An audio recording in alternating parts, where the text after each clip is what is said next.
এখন ভূমি উন্নয়ন কর, নামজারি এবং পর্চা সার্টিফিকেট কপি, এই তিনটার ক্ষেত্রে 100% আমরা অনলাইনে এবং যে মোবাইল ফিনান্সিয়াল সার্ভিসের মাধ্যমে পেমেন্ট হয়, এখানে কোনো ক্যাশলেস। এই তিনটা ক্ষেত্রে ভূমি উন্নয়ন কর, মিউটেশন এবং আমাদের সার্টিফিকেট কপির কোনো টাকা, কোনো অর্থ ক্যাশ লেনদেন হয় না, পুরোটাই ক্যাশলেস।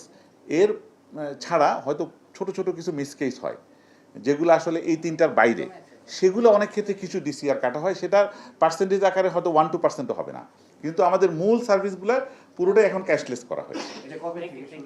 এটা এটা শুরু হয়েছে হয়তো বা সারা দেশে বিচ্ছিন্নভাবে শুরু হয়েছে গত কয়েক বছর যাবৎ, কিন্তু এটা আমরা একদম আপডেটেড ভার্সন 24 সালের ডিসেম্বর থেকে, এবং সর্বশেষ আমরা উদ্বোধন করেছি 25 নভেম্বরে, 24 তারিখে, আপনারা অনেকে হয়তো ছিলেন মুহি ভবনে, 24 নভেম্বরের তারিখে আমরা এই যে সেকেন্ড জেনারেশন সিস্টেমটা আমরা সেখানে উদ্বোধন করেছি। তখন থেকে আমরা এটাকে আরও আপডেটেডভাবে এটা দিচ্ছি ক্যাশলেসভাবে, এর আগে থেকে বিচ্ছিন্নভাবে ছিল।